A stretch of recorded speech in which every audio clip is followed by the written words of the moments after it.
It is the John Phillips Show. Johnny's on vacation this week, so it's Randy Wang here. The phone number is 800-222-5222, 1-800-222-5222. You can email us at johnnydon'tlikeshow@gmail.com and search for the John Phillips Show wherever you get your podcasts.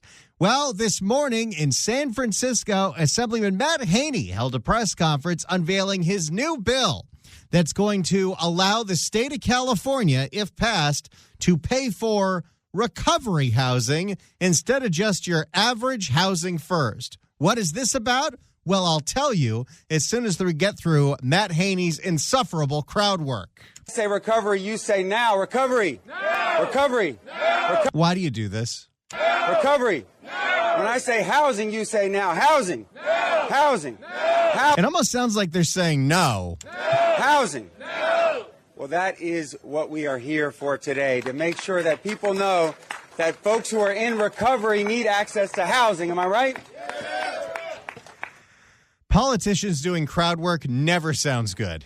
But let's go ahead and hear out Assemblyman Matt Haney for his proposal for recovery housing, something that is currently not allowed to be funded by the state thanks to Housing First laws that were written by now LA County Supervisor, but then State Senator Holly freaking Mitchell.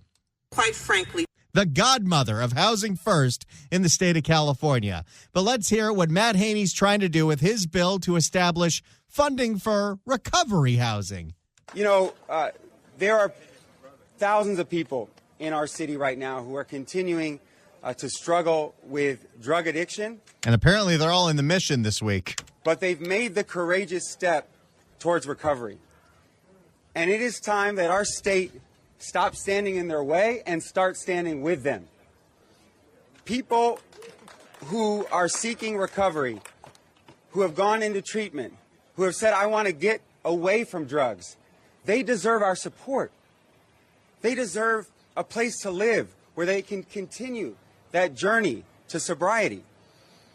And for folks who know that the worst thing that you could do for them is to put them back in an environment where drug use is openly allowed, our laws right now require that. See, here's the thing. The way the state of California has written a lot of laws lately shows you how insane the state of California is. We passed Housing First, the idea that no barriers to entry. We get people into shelter, into housing, no matter what the issue is, even if they have a massive drug addiction. And we don't kick you out of housing if you're openly using drugs inside the house. So if you have somebody that is finally willing to accept treatment in a place like San Francisco or Los Angeles, they get treatment. They go into permanent supportive housing or one of those single-room occupancy units in the Tenderloin or a homeless motel in Los Angeles. And we have no rules that say the people in that housing can't do drugs. What happens is the person that's newly sober is now taken to an environment where everyone around them is doing drugs 24/7, which massively increases the probability of a relapse. Do not provide any funding from the state for recovery housing, drug-free housing, sober living. This is why when you hear nonprofits that are doing incredible work like the Union Rescue Mission in Los Angeles or the Salvation Army in San Francisco, they don't get any public funding. It's all private funding. They're nonprofits that actually are funded on donations because the way we have our laws written, we don't want to fund anybody that is pushing recovery because that's not equitable. I don't really understand the concept of all this. Outside of Holly Mitchell, through her actions, has enabled more people to die from drugs than probably anybody else in the state of California. We have to be mindful of that. And here's what we're here to say. With all of these folks who have lived it firsthand, recovery works.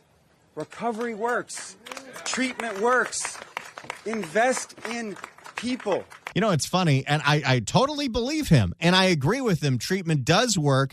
Everyone listening right now probably has somebody in their lives that was completely turned around and is in recovery and leading an incredible life. We take phone calls on this radio station, and we'll hear from people that are 30, 40 years sober, lived incredible lives after getting out of one of the worst ruts in their life.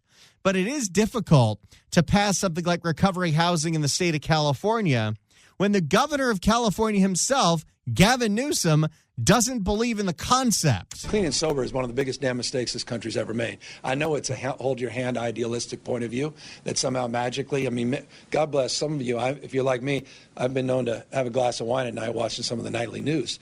We all need to self-medicate periodically. Of course, Gavin was only lieutenant governor when the Housing First law was passed, written by Holly Mitchell in 2016. But the state of California does not, through their laws, advocate for recovery. Who are on that journey.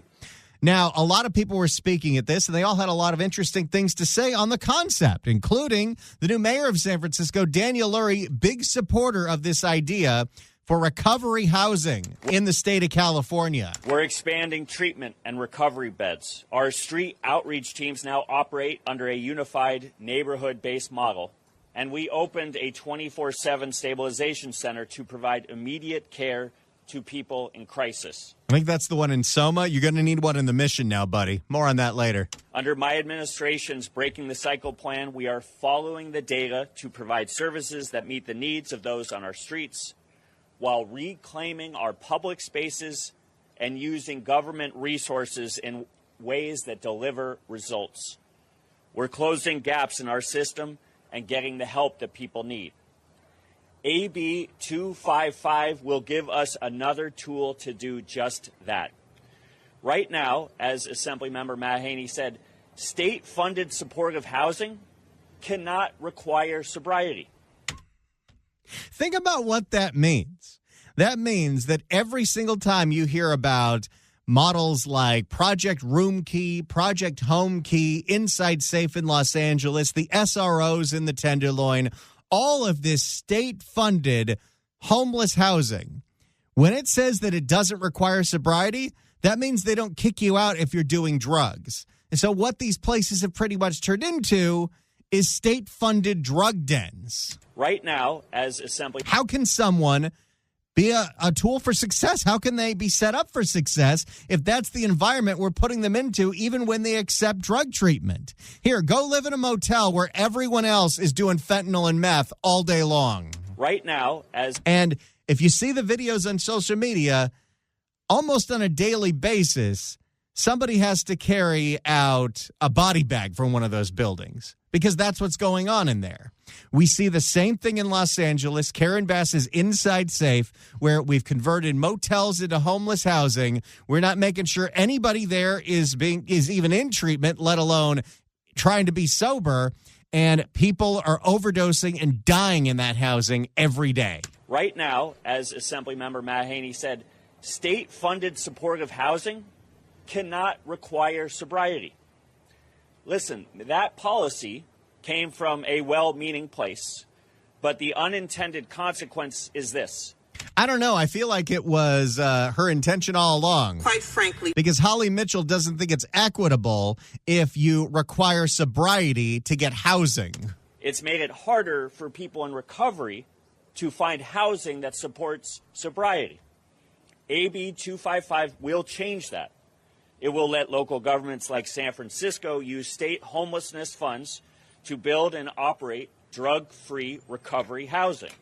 All of the money that's in all of these shelters that is funded by the state, they cannot require that you don't do drugs in them. So all the free housing that we're giving away is free housing that people can destroy because they're still doing drugs. That is the ethos of housing first, a model that I believe is a complete failure. Now, it wasn't just the mayor. It wasn't just Matt Haney. The district attorney of San Francisco was at this press conference because Brooke Jenkins loves the idea of recovery housing, too. Good morning, everyone. I am here to share in the support for Matt Haney and the great work he's doing with AB 255. As your district attorney, I'm responsible for public safety. And I tell people all the time, public safety is preventing crime before it happens. And to do that in our city, we have to make sure that we are enabling people to be successful in their lives. We have to make sure that we're giving them the ability not to live in a spiral of a life of crime, not to be suffering on our streets. Because the longer we enable someone's addiction, the more we're pretty much setting them up to do nothing but take over all the Walgreens, steal, and then we lose all the Walgreens. And that's making sure that we promote environments where they can have a positive trajectory in life. And that's what this bill does. We every day prosecute people who we know struggle with substance abuse disorder. And I watch them as they come through the system and oftentimes accept an offer for treatment as opposed to something more punitive. That's literally one of the things that we voted on in Prop 36, this idea of a treatment-mandated felony, that if you take the treatment, no felony for you. But then you go through the treatment and we put you in some kind of housing and everyone in the housing is doing drugs? That doesn't make any sense. And then we put them back into the community in a space where they are essentially set up to fail, because we're putting them back into an environment where drugs are right in their faces, where they don't have a place that allows them to stay clean. And that is a failure of government. She's right. And she has a message to Sacramento because, unfortunately, she's well aware that this is not likely to pass. I urge the state legislature, if there is any division on this bill, to really think about who it impacts. As only the second district attorney of color in this city, I feel it's incumbent upon me to think about the overwhelming percentage of overdose deaths that occur amongst the black community in particular, but amongst communities of color. And when you talk about caring about people of color and their trajectory in this society, then we must do what it takes to give them the opportunity to succeed and not have systemic barriers to their success, which is what we currently have. How difficult must it be to get sober, to get clean, when the housing that we're providing you is full of drugs? That doesn't make sense at all. Who else was at this press conference? Oh, Supervisor Raphael Mandelman. Let's see what he has to say about this. As the mayor had it right, this is common sense. This is about allowing, not requiring, allowing up to 25% of the housing that places like San Francisco and other cities do to support recovery, to support sobriety. Wait, that's it? This bill, if passed, would allow 25% of our funding for homeless housing to go towards housing, towards recovery. Have they done a census of the people that are out on the streets in places like MacArthur Park in Los Angeles or the Mission now in San Francisco? Apparently they moved all from Soma to the Mission. All these open-air drug dens. And only 25% if this thing passes, which I don't think it will. Matt Dorsey was there as well. Matt Dorsey, San Francisco supervisor, who's in recovery himself. As you might imagine, as a person in recovery who's out and proud about that, I hear from a lot of people in the recovery community about what they need, including people who live in permanent supportive housing, people like Daniel and Danica and Eric. They're the ones who are begging and pleading. They're the ones who have made the brave and difficult decision to get into recovery and try to stay there, and they are fighting for their lives in situations that are too often drug dens. Housing first. God love this guy for being as honest as he is, but it says something when a San Francisco supervisor openly admits that most of the homeless housing that we're paying for are drug dens. Housing first is a worthy principle, but we have to honor the founding principle that Barack Obama said in 2015. Wait, this was one of his ideas? When Barack Obama's housing and urban development. Okay, so what have I learned this year about the Obama administration? Well, it was the Obama administration's insistence that California start their high-speed rail in Fresno and start the link with the Central Valley to the Central Valley because we were worried about all of the asthma in Fresno. And apparently, Housing First came from Obama's Housing and Urban Development Department. Great. When Barack Obama's Housing and Urban Development Department talked about Housing First, it should include recovery and drug-free options. California, for whatever reason, didn't do that in 2016, and it's overdue to fix it. And who exactly was the one that wrote California's Housing First bill? Chilly Willy. Holly freaking Mitchell, who did not want to require any kind of recovery, just the housing. And how exactly has that worked out in the last 10 years? Now, Matt Haney was asked specifically about Housing First when he ended this press conference. So, about 10 years ago, California adopted a Housing First model that said they can't put any conditions like sobriety on folks before they get into housing. That had some good intentions in some ways, but now it's standing in the way of us being able to provide housing that is a drug-free recovery option for those who want it as a choice. It is state law that we cannot provide recovery housing. So California's right. All the recovery housing that you see, those are based on private donations, and there's been some incredible work, but the state can't spend money on that. Thanks to Holly Mitchell and every single member of the Assembly and State Senate that decided to vote for that back in 2016. Jerry Brown, you too. So California's laws right now prohibit any of those dollars for supportive housing to go for any housing that requires sobriety to enter. And that now is out of step with federal Housing First guidelines. As you heard, President Obama adopted Housing First guidelines that actually said drug-free recovery housing can be a form of Housing First. Now California is out of step with the rest of the country, and the money that comes from the state to San Francisco, for example, cannot be used for drug-free recovery housing at all. And that's wrong. It's misguided, and it is dangerous. By the way, he was also asked, hey, didn't this bill get introduced last year and didn't it fail? Which it did. And it probably will again, because the ideas like this are where the state Senate really comes in to kill it. I want to hear from you right now at 800-222-5222, 1-800-222-5222. It's been nearly 10 years of Housing First in the state of California. Is it time to admit Housing First has been a total failure? 800-222-5222, 1-800-222-5222. Whether you're dealing with homeless encampments and housing in your neighborhoods in Los Angeles, Oakland, or San Francisco, you're in recovery yourself. Tell me your thoughts on 10 years of Housing First policies in the state of California. 800-222-5222. 1-800-222-5222. We're taking your phone calls at 800-222-5222, 1-800-222-5222. Assemblyman Matt Haney introduced a bill that would allow the state to spend 25% of the money they spend on homeless housing to go towards recovery housing, which is currently illegal for the state to do thanks to Housing First policies first written by Holly Mitchell 10 years ago.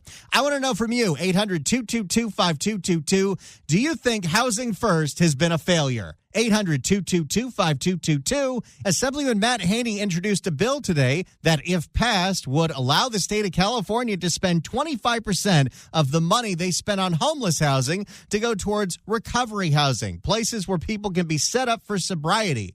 Currently, that is illegal due to Housing First state laws that were passed nearly a decade ago. So I want to hear from you at 800-222-5222. Your thoughts on the last 10 years of Housing First in the state of California, originally authored by now LA County Supervisor Holly Mitchell. Quite frankly. Let's start with Sherry in Granada Hills. Sherry, hello. Hi, Randy. I'm so glad to talk to you. Hi. Today is my 14-year sober birthday, so I feel qualified to speak on this matter. Congratulations. Thank you. I was also a volunteer down at Midnight Mission, which is Skid Row Central. And my husband and I do recovery work. We work with addicts all the time. Housing without any rules is a joke. And you can ask anybody in recovery, it's a myth. It does not, all it does is line the pockets of bureaucrats. These programs that give people housing without any rules is a nightmare. It's only giving them a free room to do drugs, okay? You've got the perfect example with the Cecil Hotel downtown. All of these hotels that they've set up, People and drug addicts and crime has completely taken the whole hotel over. And it's a nightmare. They don't take care of the hotel. Security guards won't even go up to the upper floors because they feel threatened. So bless this guy for trying to pass a law that says, hey, if you want housing, you have to, have some rules here. We have to have some programs involved. Now, that's going to weed out the people who really don't want help. They just want a free room. That's going to help people who really want help, meaning, hey, I'm really going to try. I'm making a decision, because that's a big part of it. It has to be their choice. Without all of that, you're just enabling people. You have to give people a choice to say, I really want to live. I really want to make this choice to not do drugs, to submit to these programs. Salvation Army is right now one of the number one success rates, and they are doing a bang-up job. You cannot get in there without, submitting to their programs, and that's part of the 12 steps. The number one thing, I am powerless. I need help. So without that, you've got nothing. You've got money going into people's pockets, and that's what these bureaucrats are doing. I think we see that every single day. Sherry, thank you so much for highlighting what is really going on down there, because we know what we see every day. You're welcome. And we know that, since these policies have been enacted 10 years ago, the amount of people just in LA County that have been dying from overdoses every single day went from 3 to 7, and it's only getting worse. Sherry, thank you so much for the call. Appreciate it. 800-222-5222 is the telephone number. Let's go to Paul in Burbank. Paul, hello. Hi, Randy. Good hearing from you. Hey, that woman nailed it. It's track the money. Really, I'm listening to you. It's like, man, dude, track the money. Who's getting paid? Who's going getting what? Second of all, Landmark Education had went into the prison systems, and they did the course for free. I don't know if you're familiar with Landmark Forum. They did that course for free for inmates there, and they said the same thing. After they got out, they went back to the same neighborhoods. They fell right back into the same behaviors. So we know that doesn't work. Why somebody's trying to push this other narrative, I would ask you, is if you could share data points also when you retort these arguments that you hear on these speakers talking. It would help me as a listener become more educated. So do you have any other data points that you can point to that says why it doesn't work? Well, I think we've seen the number only go up. We've seen a whole bunch of money spent with no actual results. And unfortunately, one of the things that we've also seen is Gavin Newsom, the state of California, actively resist data on this. They don't want an audit on where this money has gone, and they don't want to admit that this idea of just giving people a room without any kind of rules hasn't worked. Paul, thank you so much for the call. Appreciate it. Let's go to Phil in Escalon. Phil, hello. Hello. Yeah, I was a teacher in a vocational prison in Tracy for 26 years. I can tell you from the inmates' voices themselves, you got to dry them out. They'll make Pruno. They'll make their own alcohol, whatever it is. Here's a free housing. Housing first. You want to go housing first? Open up dual vocational, because I'm all for helping out these poor people, but they're going to stop the drugs and change their life once you take those drugs away, and then it's up to them. For me, I'm more concerned about getting my city back, letting my kids play in a park without needles there, and so lock them up. They lost their freedom. They steal 3 Snickers bars from the Walmart. See you later, dude. There's your housing and your freedom, like the lady says. Got to have some restrictions and some laws. I know the ACLU will be all over that. You can't restrict them. I'm just saying I'm looking out for the rest of the people that want to live a good life, and those people, when they're ready and the drugs they get dried out with counseling, with recreation time outside, but they have a house. They're single-celled. It was built for 1,200 inmates back in the day for youth authority. There's 1,200. We double-sell them. We had 3,300 in there with overcrowding. They want a house? Give them the house with bars on it and rules and restrictions. Rice and beans, maybe a piece of watermelon when they're really good.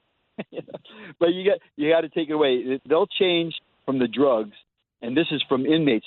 Listening to these guys tell me how they got it, and believe me, when some of them when they came up with 3 strike, those guys used to say, I'd say inmate Jones, don't come back. I hope not, Mark. I hope not. Hey, inmate Smith, don't come back. I hope not. Then 3 strikes comes. It was about a year later. Oh, I can't. I got 2 strikes. And they didn't. So restrictions and authority and, well, common sense really works. But we got to bring our cities back. Put these people somewhere. I don't want them in San Francisco. Get them out. I think you're totally right. You're totally spot on. As harsh as that sounds, it worked. I could take calls for 3 hours on people that hit rock bottom when they were sent to jail or sent to prison for their addiction and then turn their lives around. We're not allowing people to hit bottom, especially when we're offering to give you an apartment pretty much for life. And here you can do all the drugs you want. We'll even provide you the needles and the pipes. What the hell are we doing? I agree. I appreciate your time, and get them out of the city. Tracy is waiting for them. I think you're totally right, Phil. Thank you so much for the call. 800-222-5222 is the telephone number. Assemblyman Matt Haney introduced a bill that, if passed, would allow the state of California to spend 25% of the money they spend on homeless housing towards recovery housing, which is currently illegal to spend money on in the state of California. All the recovery housing that you see out there is privately funded. Is it time to admit, almost 10 years later, that Housing First hasn't worked? 800-222-5222, 1-800-222-5222. Let's go to Chris in Harbor City. Chris, hello. Hey, Randy. Good afternoon. So I'm a retired police officer. Been doing this had been doing it for 20 years. I have not seen any changes except for things getting worse when it comes to the drug addicts. And I think the hard part about this is that the old timers before me said asylums were the only way to fix the problem, because police officers were allowed to put people into these hospitals, drug addicts or mentally disabled, and they were able to basically force them to get sober. Because the people that I run into out on the streets, they didn't want help. And until any human being wants help, and this is the drug addicts, until any human being that doesn't want help is not going to get help, and anybody that does want help is going to get help. But we had to kind of force them, or they had to back in the day. Now I know that's gone, and I guess now in today's world it's too harsh. But I actually called today because I live in Harbor City, and I have a real hard time with the fact that Karen Bass built a homeless housing right down the street from us, and it's only been open for about maybe 3 weeks, and it has just turned our neighborhood into crap. We have prostitutes walking around now. We have all kinds of new homeless that look pretty able-bodied to me, but they seem to sit down and do drugs openly. My 13-year-old was just watching him the other day when he went to get some food, openly selling, and the users were doing fentanyl right in the parking lot, catty corner to this building. And now they're going through our neighborhood, and at night we're getting our cars broken into. There's during the day home burglaries, and a whole new array of homeless drug addicts, from what it looks like, walking through our neighborhood and down in our area, and places that I used to let my son ride his bike down to the local liquor store and so on is not allowed anymore, taking his own freedoms away. And it's very, very upsetting. I don't see it working. I didn't see it working when I was a police officer. I don't see it working now that I'm retired. And I think of myself and a lot of other people are absolutely fed up with where it's at. And the hard part for me is I sit and complain about it, but don't actually know a whole lot of what to do about it, because there's a lot of people that are making our laws that don't agree with my thinking. Well, let me tell you something, Chris, and I'm so glad that you brought this up, and I'm so sorry that's happening to you in Harbor City, because I'm sure that if you and a group of your neighbors decided to reach out to your LA City Council person, Tim McCosker, you might not get a whole lot of response. From Karen Bass, you're definitely not going to get response. What you have to do, the only way that any action gets taken, because we saw what happened with that squatter house that caught on fire in Hollywood, is you've got to get the local TV news involved. And I'm happy to help with that because I can forward your story to a couple of people that I know. But if you don't get the local news to bring cameras and show the city what is going on down there, local electeds won't do a damn thing about it. It's unfortunately the only way to get your voice heard in a place like Los Angeles. So that would be my advice to you, is to either call the tip line for Fox 11 or ABC 7 or send me an email at johnnydon'tlikeshow@gmail.com. I'll try to forward it to the right people, because trying to go through the proper channels nowadays does not work. And the amount of deterioration that's happened in 3 weeks is completely unacceptable. And that's all on Karen Bass. Yes, yeah. I don't want to get broken up here, but it's somewhere I've lived my whole life and wanted to raise my family in it. And now I can't let my son and daughter basically live the same way that my family's lived. It's tough, and I appreciate it very much. And I think that there's a lot of other people that feel the same way as I do, watching their neighborhoods. It sucks. I It really totally sucks. feel for you, Chris. And I will email you. Yeah, send me an email and we'll try to get you in touch with the right people. I'm telling you, nowadays is the only way things happen. Thank you so much for the call, and thank you so much for sharing your story, buddy. Yes, sir. 800-222-5222 is the telephone number. Housing First has been around for 10 years. Do we call this thing a success or a failure? 800-222-5222. If you'd like to email us, you can do so at johnnydon'tlikeshow@gmail.com. Linda writes in on Homeless Housing First. Since 2016, when Housing First was enacted, all it did was throw money into a lost hole forever. Homeless numbers doubled and even became ridiculous to its heights of obscenity. And look at this idiotic leadership. Not only will they give you housing, but provide you with free drug paraphernalia. If a requirement isn't to be clean, the cycle will never end. How will they hold down a job if they're still using? Common sense needs to prevail. You're totally right, Linda. Let's get back to the phones. Go to Kevin in Stockton. Kevin, hello. Hey, how you doing, Randy? Thanks for taking my call. Doing great. I agree with Phil, and in my eyes, it's not going to be a very popular opinion, but I believe that homelessness needs to be made a crime.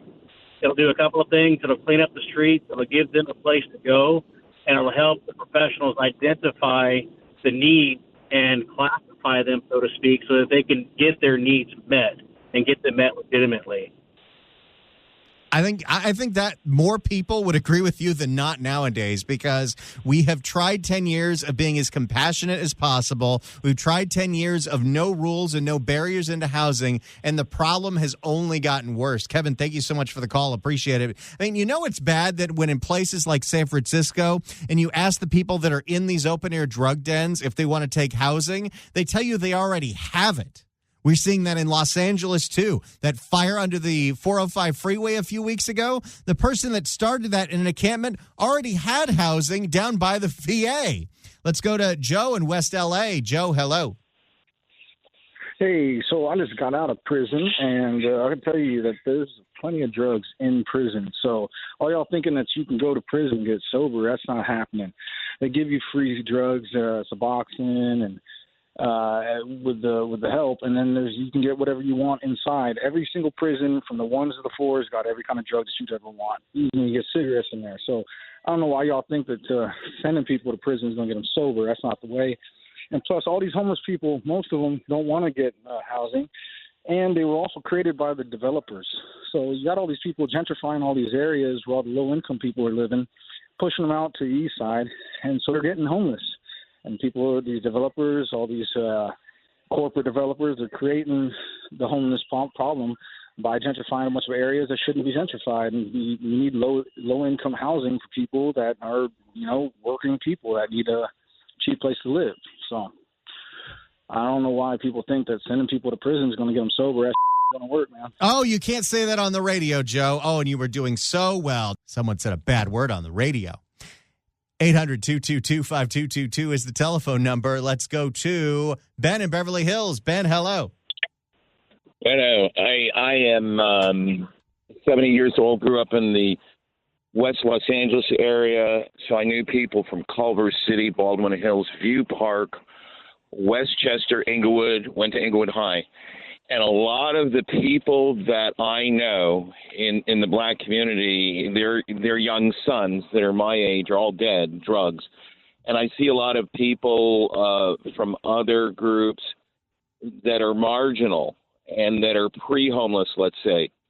And then you see homeless people get on a treadmill where they never get off, and these programs never help them. I think a lot of good would be done to put people out of the city in a area, a shelter where they're not going to affect other people. But I think before we do anything and pass any more laws that take money out of our pocketbook, we need to establish rules on what is success and what is failure. I think my generation has been a little too sympathetic with the whole drug culture, and I think we're seeing destruction of our society. Our property values are going down. People are living in the lobbies and the entrance of a restaurant, and the restaurateurs think that's bohemian and spicy.